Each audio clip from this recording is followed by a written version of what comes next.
ተነፋፍቀዋል። ያላቸው የእረፍት ሰዓት ናፍቆታቸውን ለመወጣት የልብ ልባቸውን ለማውጋት እንደማይበቃቸው ጠንቅቀው ያውቁታል። በሰው ሀገር የስደት ሕይወት አንዱ ገጽታ ይህም አይደለምን? በወፍ በረር ከሚያወጉት ወጋቸው መሃል ድንገት አንድ ጉዳይ ትኩረታቸውን ስቦታል።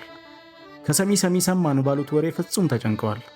አንዳንዴ ሕይወት በተደራራቢና መውጣት በማይቻልበት የችግር ረግረግ ውስጥ ስትሰጥም የመኖር ጣዕሙ እንጨት ይላል። ከወደዚህ በዚህ አይነት የሕይወት አረንቋ ውስጥ ሰጥማ ስላለች አንዲት እህታቸው የሰሙት ዜና ነበር የደመቀ የናፍቆት ወጋቸውን ያቆረፈደው። ባቃተተች ሕይወት ውስጥ ስላለች እህታቸው መፍትሄ ቢሆን ያሉትን ሲጥሉ ሲያነሱ ብለዋል። ሁሉም ሐሳቦች ሚዛን የሚደፉ አልነበሩም። ዘመድ የላት፣ የሚያውቃት፣ የሚደግፋትና ወገን የሚሆናት በብዙ አሰቡ። ግና አንዱም ሐሳቡ ውሃ የሚያነሳና ተስፋ ሰጪ ሊሆንላቸው አልቻለም። ታከቱ፣ ድክም አላቸው። ድንገት ከተከዙት መሃል አንዷ እህት የሆነ ሐሳብ አነሳች። ከዚህ ቀደም አብራቸው በበጎ ተግባር ተሳተፍበት የነበሩ ደጋግ ኢትዮጵያውያን ጓደኞቿ አሁን ላይ ራሳቸውን ችለው በፊት ከነበሩበት ስብስብ በመውጣት ብሩህ ተስፋ የመልካሞች ስብስብ የሚል ስያሜ እንደሰጡትም አበሰረቻቸው። ጉዳዩንም ለስብስቡ መስራች ለሆነው ለወንድሟ ምህረት አብ ወይንም ማቅ እንደምታማክረው ሹክ አለቻቸው። የሚይዙትን የሚጨብጡትን ያጡት ልጆች በሰሙት ቅንድብ ከፍ የሚያደርግ ዜና ለጊዜውም ቢሆን መረጋጋት ታየባቸው። ግን ደግሞ ሐሳብ ገብቷቸዋል። ገና ከተቋቋመ ወር እንኳን ያልሞላቸው የናጠጠ ንዋይ የሌላቸው ቅን ልብ ብቻ ያላቸው ምስኪን በጎ ፈቃደኞች ላይ ብዙም ተስፋ የሚያስጥል ነገር አልታይ ብሏቸዋል። ሲፈሩ ሲቸሩ ድንገት ከሆነ በሚል በሐሳቡም ተስማምተዋል። የስብስቡ መስራችም እህቱ ያመጣችው ዜና ገና በሁለት እግሩ ላልቆመው ስብስብ ከባድ ቢሆንም ፈጣሪ የላከውን በረከት እንዴት እምቢ እንላለን? የፈጀውን ያህል ይፍጅ እንጂ እህታችን በሰው ሀገር ስትንከራተት እንዴት ያስችለናል? በሚል ያለምንም ማንገራገር ከብሩህ ተስፋ አባላት ጋር እንደሚመክርና የተቻላቸውን ሁሉ እንደሚያደርጉ ገለጸላቸው። አጽናናቸው፣ አበረታታቸው። ልጆቹም በሰሙት ተስፋና ማጽናኛ ጭንቀታቸው ቀለል ቢልላቸውም ባይሳካስ በሚል ሐሳብ ገብቷቸዋል። በጸሎትና በዱዓቸው እንዲተዋወሱ ቶሎም መደዋወል እንዳለባቸው ተነጋግረው ወደ የሥራቸው ተሰማርተዋል። ስብስቡም የራሳቸው አባል ወደ ሆነው እዛው ከተማ ለሚኖረው ዞማይ ለተባለ ወንድማቸው ደወሉ። ሁኔታውን ሁሉ አስረዱት። በስልክ የሚያወሩት ሰው በሰማው ጉዳይ ተከዝ ማለቱን ድምጸቱ ያሳብቅበታል።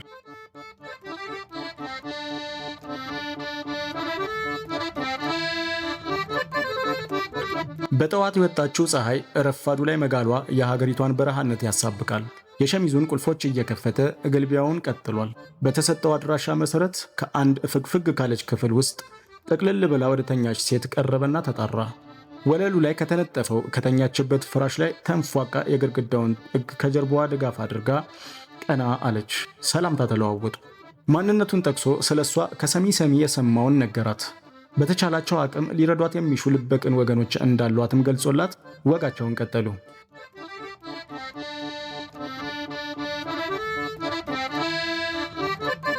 የየመን በረሃ ድንገት ትውስ ሲላት አንገቷን አቀረቀረች። እንደ ማንኛውም የሀበሻ ልጅ የተሻለ ሕይወት፣ የተሻለ እንጀራ ፍለጋ ከሀገር ቤት መሰደድ የሷ ዕጣ ፈንታ ነበር። ግን ደግሞ ሴትነቷ የሕገ ወጥ ደላሎች ሲሳይ መሆኗ፣ በየበረሃው ስቃይን መጋቷ ከስንት መከራ እንደምንም ሕይወቷ ተርፎ ካሰበችው የተስፋ ሕይወት ከአረብ አገር ደርሳለች። ታዲያ እንደ ሐሳቧ ሕይወቷን ልትለውጥ ቤተሰቦቿን ልትረዳ ይቅሩና ሕይወት ለሷ መሰናክሏን አብዝታባታለች። በጉልበቷ እንዳትሰራ ጤናዋ ታውኳል።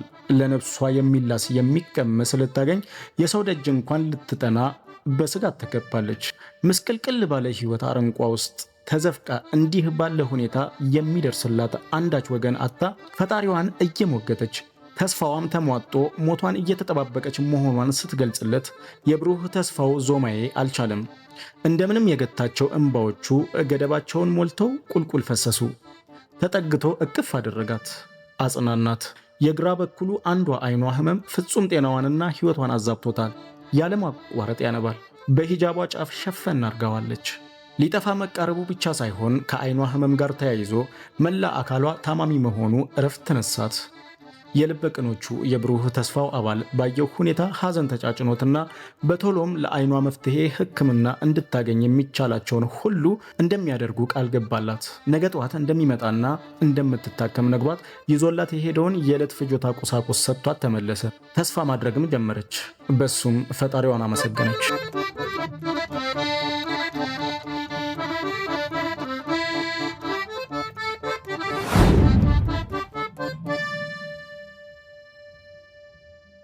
የልበ ቅኖቹ ስብስብ በሁኔታው ላይ መምከር ይዘዋል። ሁሉም ይህችን ያቃተተች ነፍስ ለመታደግ ቆርጠው ተነስተዋል። ግን እንዳሰቡት አልሆነም። መታከም አትችልም። የሕክምናው ጉዳይ እንዳሰቡት ቀላል አልሆነም። ገንዘብ አላጡም። ሆስፒታሎችም ነፍ ናቸው። የሚያስታምማትም ወገን አግኝታለች። ታዲያ ምንድን? በሳውዲ አረቢያ ሕግ መሰረት አንድ የመኖሪያ ፈቃድ የሌለው ሰው መኖር፣ መስራት፣ መታከም፣ መገበያየትም ሆነ የትኛውንም ማህበራዊ አገልግሎት ማግኘት አይችልም። ታዲያ ልጅትም በሕገ ወጥ መንገድ የገባች በመሆኗ መታከም አትችልም። ሊያሳክሟት ለጓጉትና ርብርብ ለሚያደርጉት የልበ ቅኖቹ ስብስብ ይሄ መጥፎ መርዶ ነበር። የቆንጽላና የኤምባሲ ደጅ ማንኳኳት ሌላኛው ውጣ ውረድ ከፊታቸው ተደቅኗል። ይወጡት ይሆን? ስብስቡ እረፍት አጥቷል። ተልኮ የተሰጣቸው ዞማይና ጠመንጃው ከስብስቡ መስራች ምህረተ አብ ወይንም ማጋር ዕለት ተዕለት ይደዋወላሉ፣ ይመክራሉ፣ ሐሳብ ይጥላሉ፣ ሐሳብ ያነሳሉ። ከኤምባሲዎችና ቆንጽላ ቢሮዎች ጋር በቀላሉ የሚደረግ መግባባት እንደሌለ ቀድሞ ተረድተውታል። ፈታኙን ትግል መጀመር የነብርን ጅራት መያዝ ያህል እንደሆነ ቢያውቁትም የወገናቸውን ሕይወት ለመታደግ የፈለገውን ያህል መስዋዕትነት ለመክፈል በቆራጥነት ተነስተዋልና ጀመሩት። ከወጋቸው መሃልም አይኗ እንዴት እንደዚህ ሊሆን እንደቻለ ለጠየቃት ልበ ቅን ስትመልስለትም ሀገር ቤት ሳለው ከምጠብቃቸው ፍየሎች አንዷ ወቅታኝ እየቆየ ያመኝ ነበር። እዚህ ሀገር ሳውዲ አረቢያ ስመጣ ግን ፍጹም ባልጠበቅኩት ሁኔታ ህመሙ በረታብኝ። ማየት፣ መስራት፣ መንቀሳቀስ እንዳልችል አደረገኝ ስትል ነበር ያስረዳችው። እግራቸው እስኪቀጥን የኤምባሲዎችንና ቆንጽላ ቢሮዎችን ለሳምንታት ተመላልሰው በህጋዊነት የሰውነት መብቷን ማስከበር በመቻላቸው ትንሽ ትንፋሽ መውሰድ አስችሏቸዋል። ግን ደግሞ ህይወትን በስደት ለመምራት የሚያስችላት ስነ ልቦና ላይ አልነበረችም። አንገሽጉሿታል። ቀልቧም ወደ ሀገር ቤት ሸፍቷል። ይህችን መከራ የተጣባትን እህታቸውን ወደ ሀገር ቤት ሸክፎ መላክ እነዚሁኑ ልበ ቅኖች የሚጠብቅ ተግባር ሆነ። መለገስን አልሰለቹም። ወገናዊ ፍቅርን ለመስጠትም አልደከሙም። ጠንካራ ስነ ልቦና ለሌለው ሰው የስደት ህይወት የገሃነም ያህል እንደሚያስጠላ ያውቁታልና ለጉዞዋ መሳካት ደፋ ቀና ሲሉ ከርመው አሳክመዋታል። በሰላም ከሀገሯ ገብታለች። ባዶ እጇን ወደ እናቷ የተመለሰችው እህት በቂ ሕክምና ማድረግና የተረጋጋ ህይወት እንድትጀምር ወገን እንደሚያሻት ልበ ቅኖቹ ተገንዝበው ነበርና በሀገር ቤትም ድጋፋቸው ቀጥሎ ሕክምና እንድታደርግ ጤናዋም እንዲመለስ ህይወቷ እንዲሰምር የተቻላቸውን ድጋፍ ሁሉ አድርገውላታል። ወገን ባጣች ጊዜ ወገን ሆነው፣ ደጋፊ ባጣችበት የሰው ሀገር ደጋፊ ሆነው አበርትተው የመኖር ተስፋዋን አለምልመው ሰላማዊ ህይወት እንድትቀጥል አደረጉ።